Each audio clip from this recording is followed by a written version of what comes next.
City today. It is right out of a disaster movie, but it is...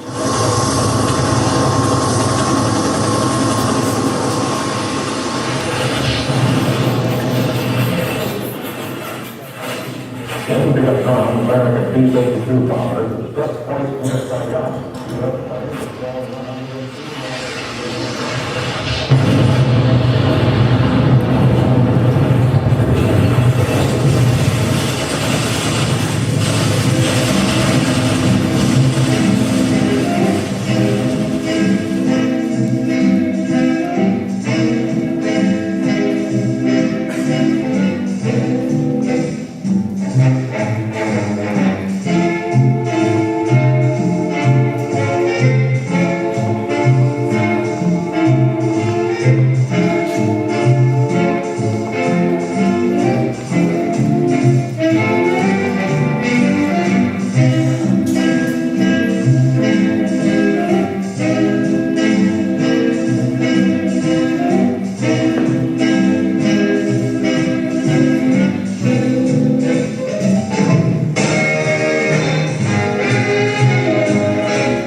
Keep smiling, Mom.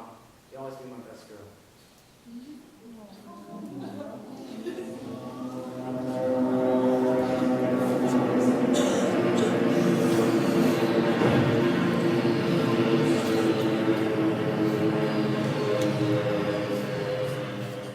Brooklyn, April 1944.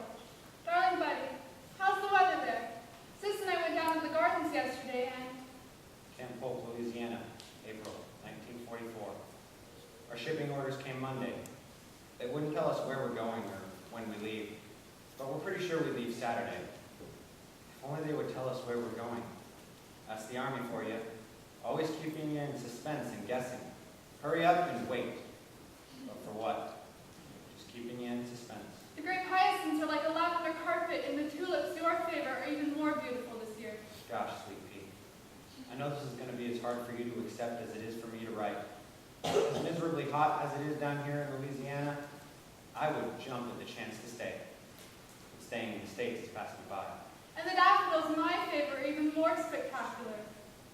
Sis and I walked over to Flatbush Avenue and Prospect Park, where we sat and talked for a while about you and our engagement. She seems to think that I should go ahead and start making plans for the wedding without you, but I said no, I should wait for you to come home. I so want this to be the wedding that both of us dream of. On the other hand, I feel that your love will be with me wherever they send me. All my love, Buddy. I love you, Buddy.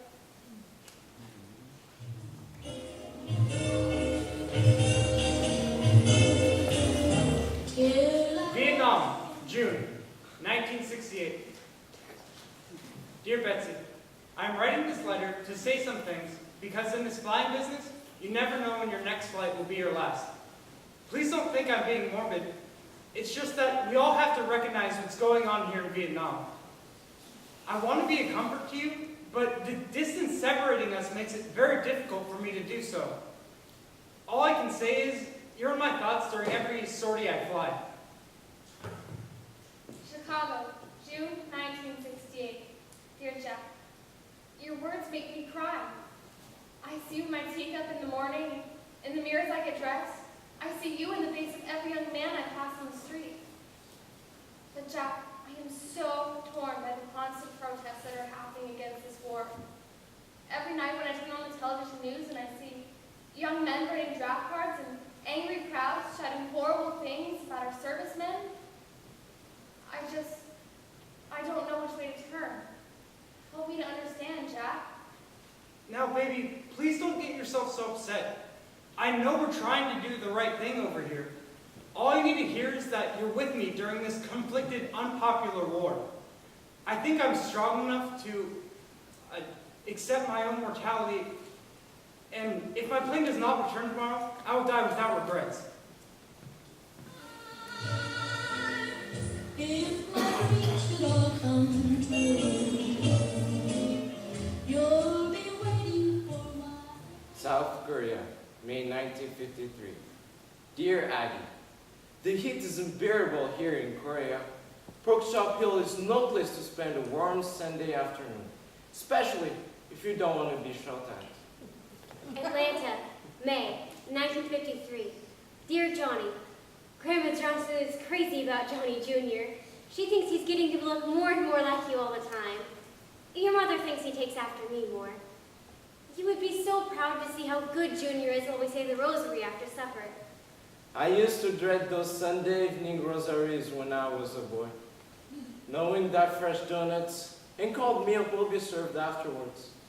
My patient always caused some kind of disturbance. Gee, Johnny Jr. seems to be following in his dad's footsteps.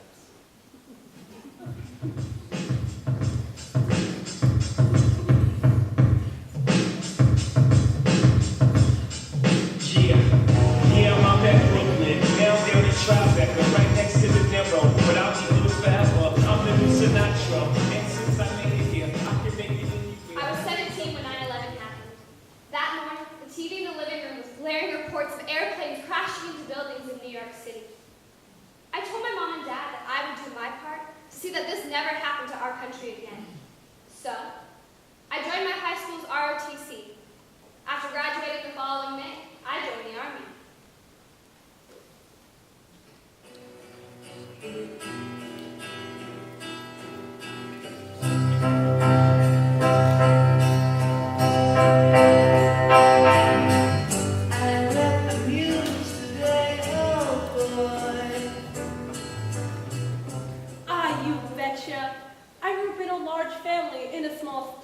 South of the Twin Cities.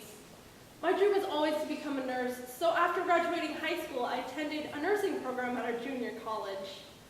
Having many brothers kept us all busy looking out for each other. When one of us got the mumps, we all got the mumps. When one of us brought home the measles, we all got the measles. I guess that's why I became a nurse. And then I became a Vietnam nurse. My daddy, as I left home, took me in his arms and said, I raised 6 kids, 5 of them boys.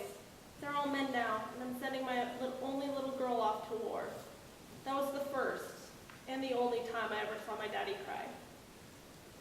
When I arrived in the war zone, all I could hear was, "Get down! Get down!"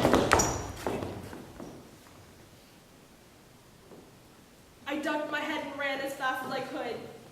I was there. I was in it. I was a part of it, and it was, and is, a part of me.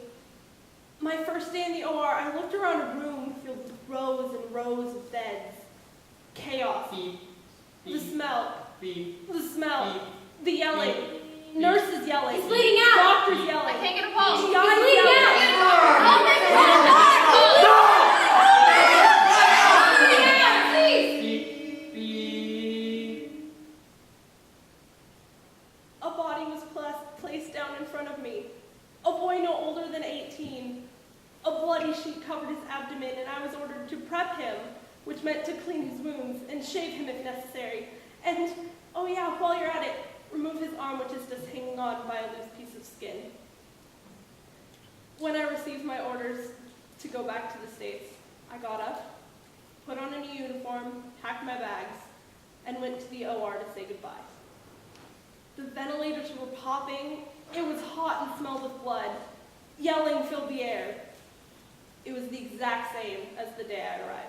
Nothing had changed.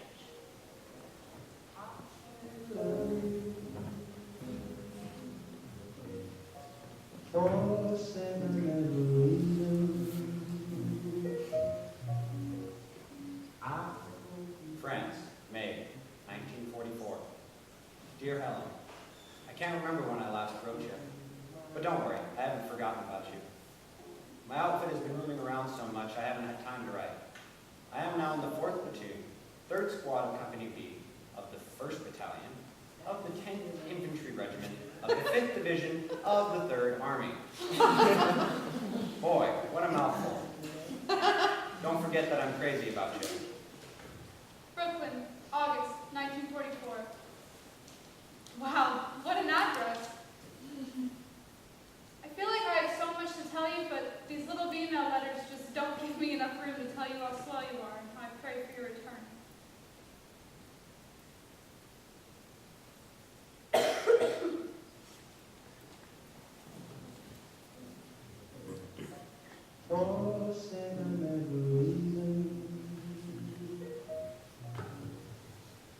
Chicago, August 1960.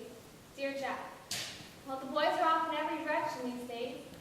Hank is finally old enough to be a Cub Scout, Bruce is playing Little League, and Paul has taken an interest in girls.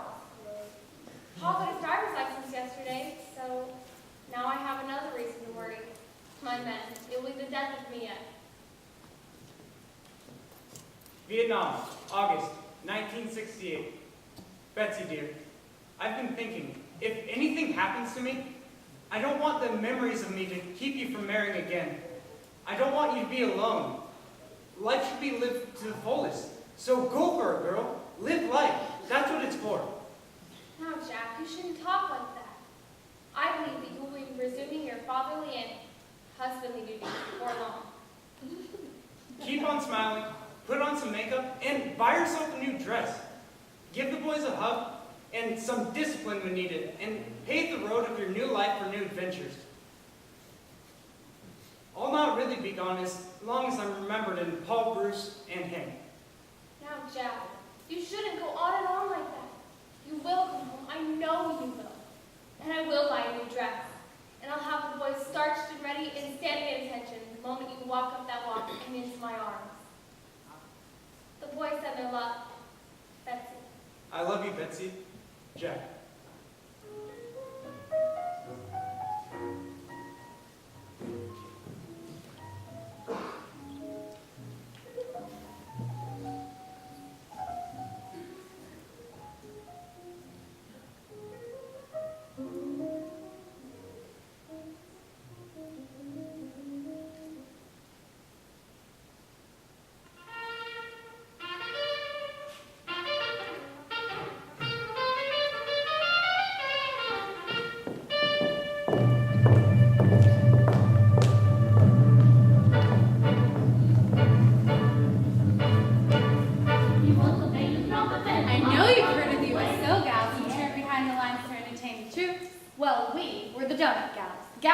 two-ton army trucks and served donuts. And hot steaming coffee to the men. Well, we called ourselves the Donut Girls.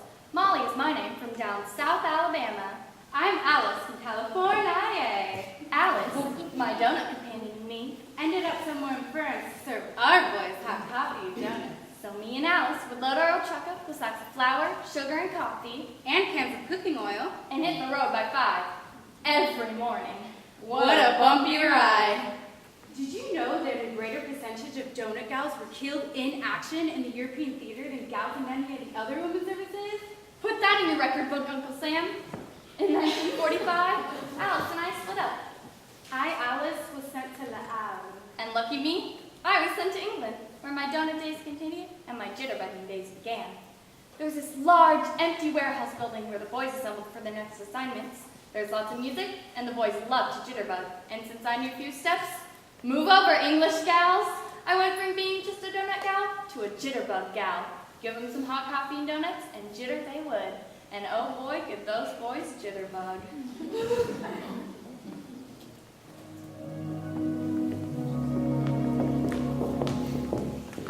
Have yourself a merry little Christmas.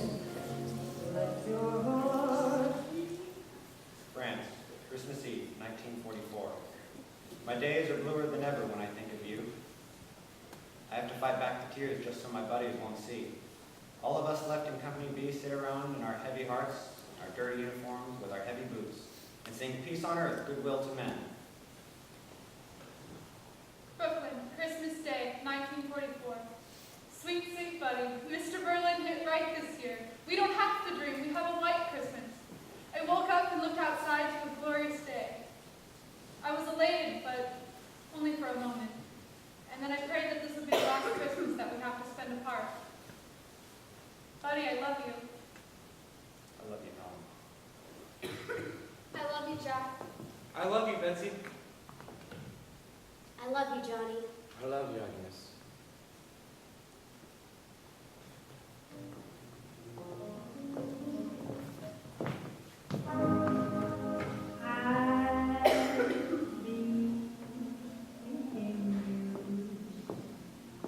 in all the old familiar places. That this heart of mine embraces all its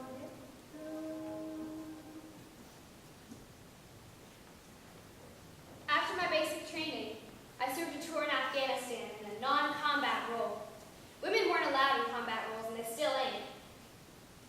While I was serving, my troop got hit by a terrorist attack. Three of my fellow soldiers was killed, 2 men and 1 woman. I was seriously injured. When I woke up, my legs were so badly damaged that both of them had to be amputated under the knee.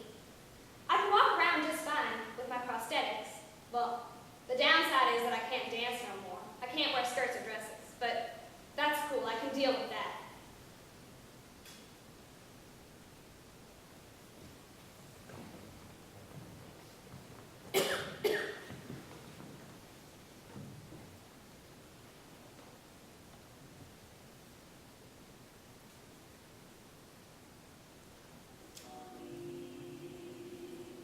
Korea, April 1954.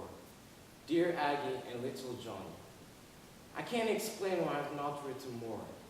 But you see, here in this mess, there is not a soldier with a rifle that knows which way to point. We hear the enemy fire, we see the tracers light up the sky, and sometimes we're just lucky, like the other day when we captured those North Koreans. Atlanta, April 1954. Dear Johnny, I let your mom and dad read your letter. You should have seen your dad's face when you read about those 28 prisoners you captured. That was something else for him to brag about. I love you so much, Johnny darling. You're so thoughtful, honey. There isn't any more news, so I'll close for now. This morning, we encountered face to face a team of North Koreans. They were lobbing grenades and firing at us. As they charged toward us, I fired and hit one in the face. I watched as he fell silent and died almost instantly.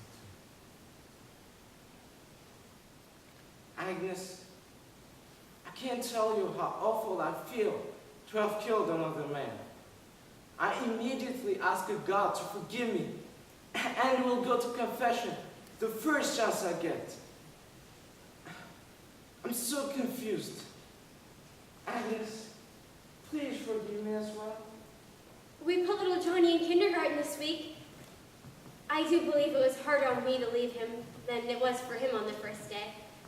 He seems to be having a wonderful time with the other boys and girls and is learning his numbers and alphabets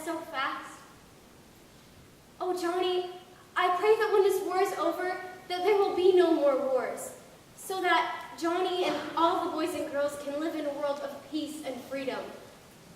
I know that day will come, Johnny, and I'm doing my part to see that it does.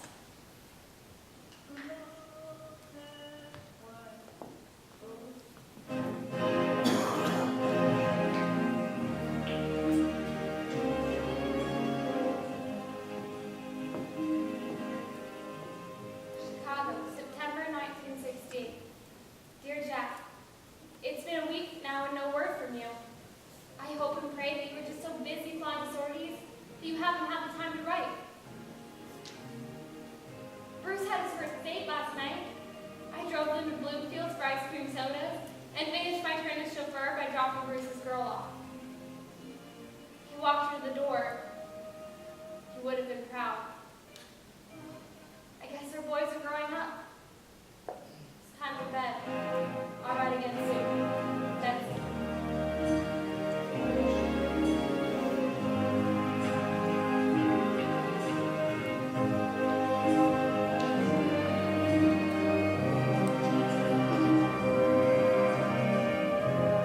Wait, February 25th, 1991. Dear Mom, there's sand everywhere. They're calling it Desert Storm. I'm okay, Mom, but some of my buddies are dead. Don't worry about me, Mom. The journalists and film crews are embedded with us now, Mom, but I believe they're not telling the truth to folks back home. Between the wind and the sand, they seem to be looking through rose-colored glasses. The horrors, the hardships, the total disbelief that we are living through this hell doesn't seem to impress them. So don't believe all you see on TV and read in newspapers and magazines. We are in a living hell. We lost our first female soldier yesterday. She was only a supply officer, but still, women in war.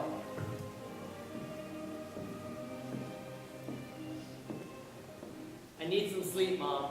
I send my best to my big brothers, Bruce and Paul. Love, Hank.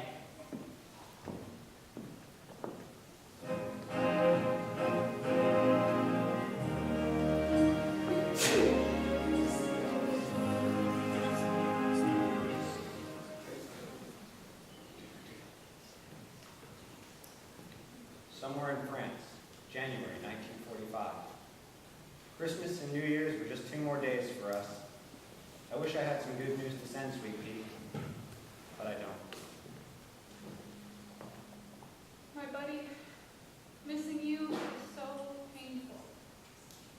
It helps if I try to keep busy. Do you remember my friend from high school, Rachel?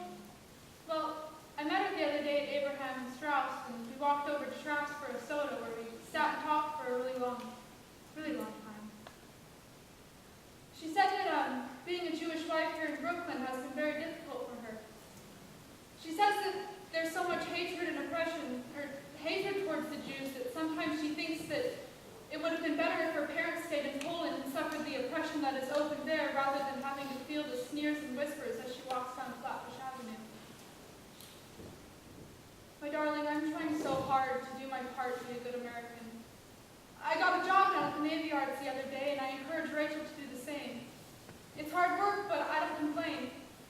I mean, women all over this country are going to work and being mothers and feeding their families and keeping house, and even with the rations of food and butter. There was no butter to be had the other day, so we bought oleum margarine. It comes in a block white as lard with a little pack of yellow coloring that you mix with the oleum until it looks like butter. But it still tastes like lard.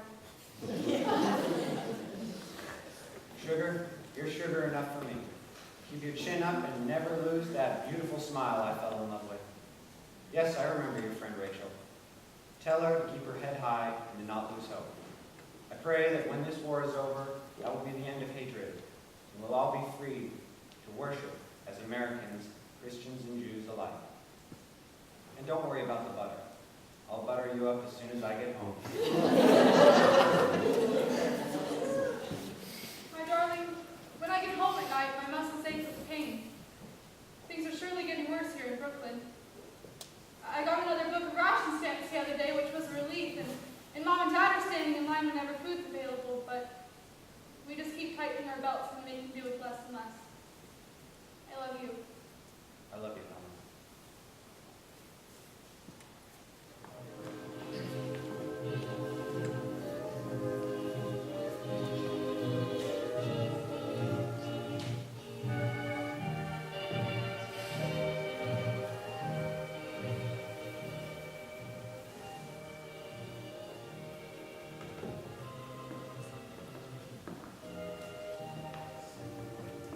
St. in Providence, October 1968. Little brother, take this advice from me. Stay as far away as you can from this godforsaken army and this crap that they call Nam. Trust me, being a grunt in this country ain't no fun. Don't be like me. Go to college and get good grades, or burn your draft card and move off to Canada. Do this one thing for me, brother. And if I ever get home alive, I promise to be the big brother that I never was before. And oh yeah, give Mom a big kiss for the both of us. I know I never said this before, but I love you, kid. Your big brother.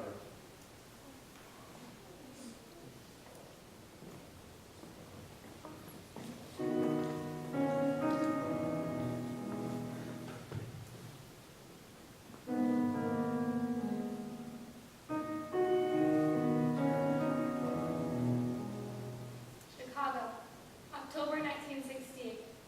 Dear Jack, it's been a week now, and still no word from you again. Please just send us a letter to let us know that you were okay. Everything is good here. I bought that new dress yesterday. Boys and I are beginning to worry.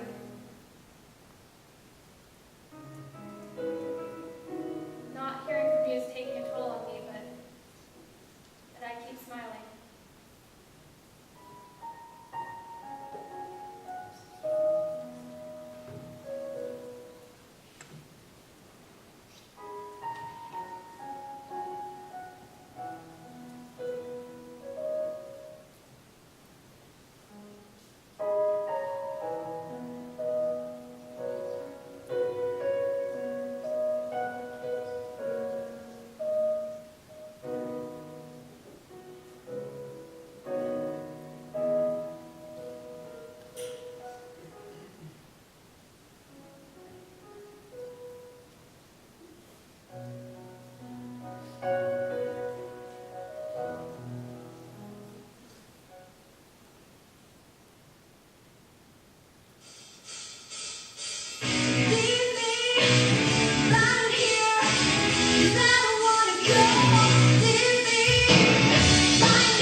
I suffer from what they call a post-traumatic stress disorder.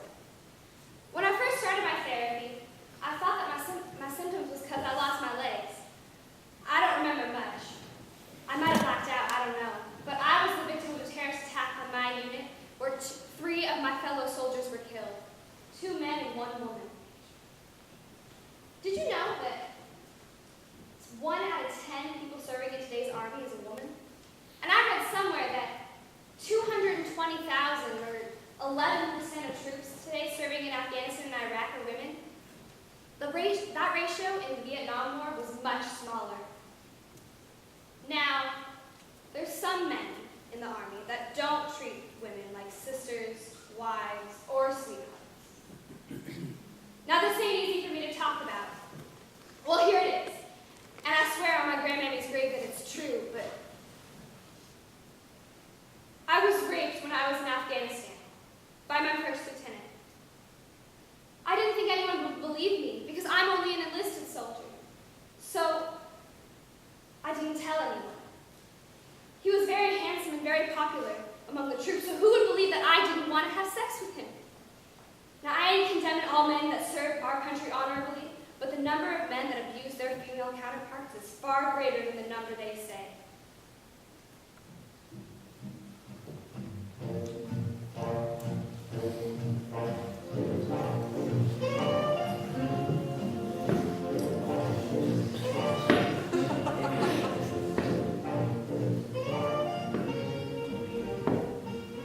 Sometimes when I come to the icebox, open the door and just stand there, wondering what it is I came here for. Memory is a funny thing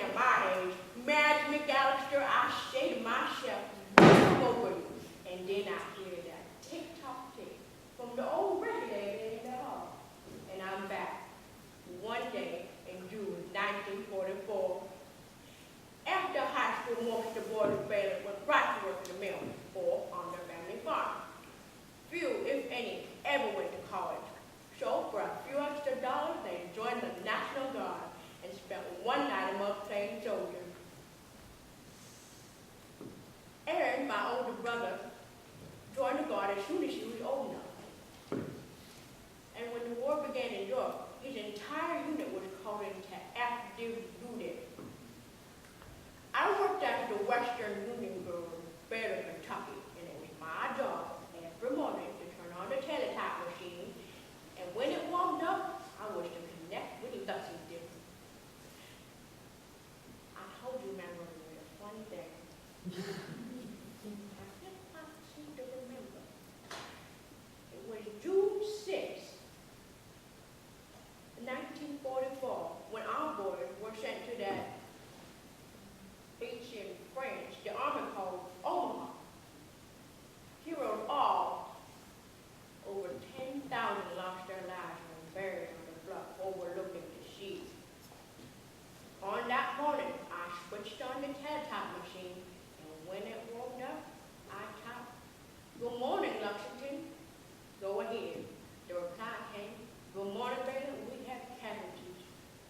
The machine began to sputter and click, click, click, shooting out tape faster than I'd ever seen before. I did my best to put that tape in a tank of water with my Lynnwood and ruler. I stripped it on to the Western Union stationery. The Secretary of War desired me to express my feeling of regret. Click, click, click. Another regret, another name, another address. I pasted and I pasted. Click, click, click. Regret, John Sears. Click, click, click. Regret, Albert Stallings. Click, click, click. Regrets, Andy Barrow. Click, click, click, click. Regrets, Bobby Barnes. Regrets, Dudley Dickerson. Regrets, Larry Holloway. Click, click, click. All in all, there were more telegrams than I can remember. As lunchtime approached, I was pretty much in a daze. And then, Click, click, click. it is with my profound regret that I, Click. Aaron McAllister, my dear brother,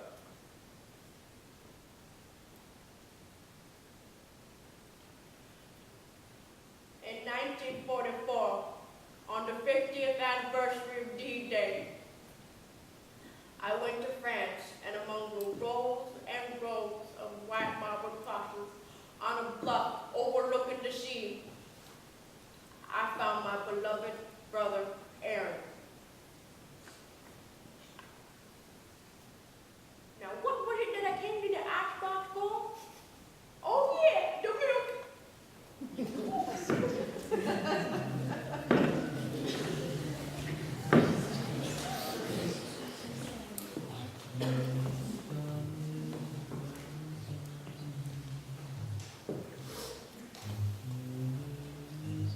Johnny Jr. is so much like you, Johnny.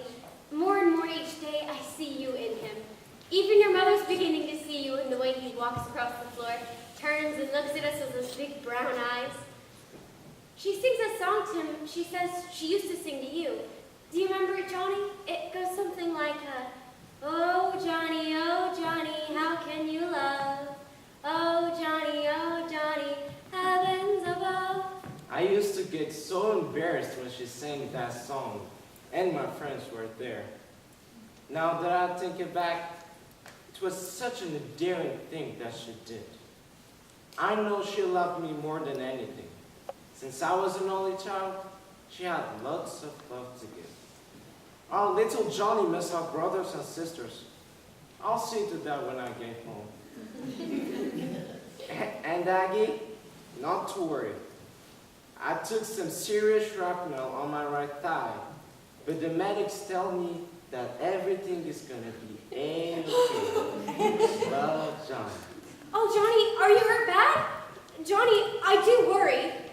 Promise me, Johnny, that you are A-okay and that I need not worry. I love you, Johnny.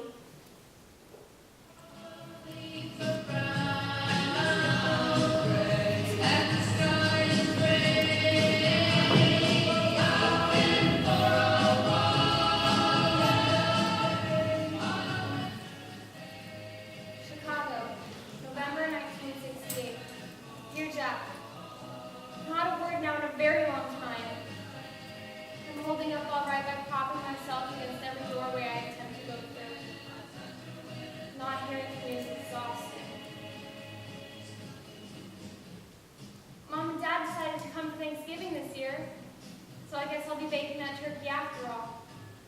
There will be fresh rolls and pies coming out of the oven until we collapse from the sheer joy of cooking. Now that I've got your mouth watering, I'll close for now. Just wishing you could be with us for Thanksgiving.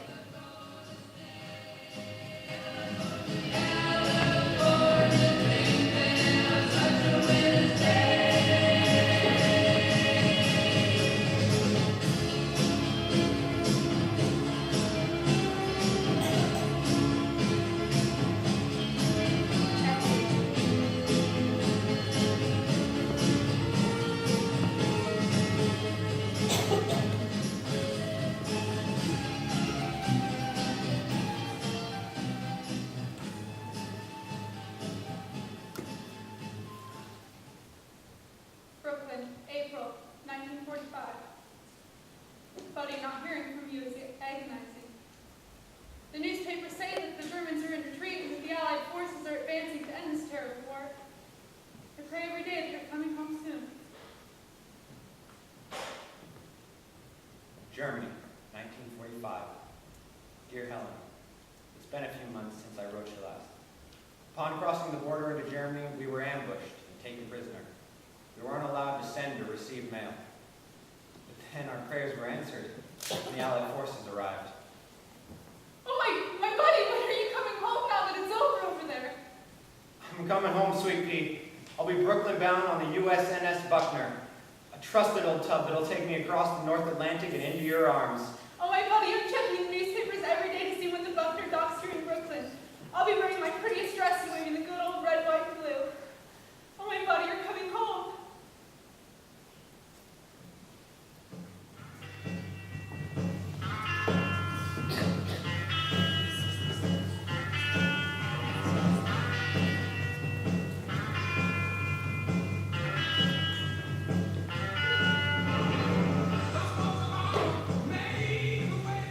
Boy, can my mom cook. She makes the best meatballs in all of Philadelphia. Ain't tasted that kind of cooking since I can't remember. Sometimes I close my eyes and inhale and try to remember those sweet, sweet smells. Our line of troops went up the Delta towards Cambodia. Our line of troops hit a snag, and there was a gang of gooks waiting for us in the rice paddies. They ate a lot of rice, but not like us Italians. We eat spaghetti, lasagna, macaroni. We were hit by enemy fire. I saw my sergeant here, blood all over the place. He fell and was choked and spitting on blood. He died in my arms. Next thing I knew, two of my buddies were hit. Private Lars Johnson was lying on his back, his blonde, curly hair all sticky with blood and mud, looking up at me with those big, blue-skinned and avian eyes. Another son dead, another mom mourning. Next thing I knew, I heard the loudest explosion that I've ever heard, and all the sounds of war, the copters, the grenades, the shooting, the cries for pain, and the screams for help, all washed away in the silence.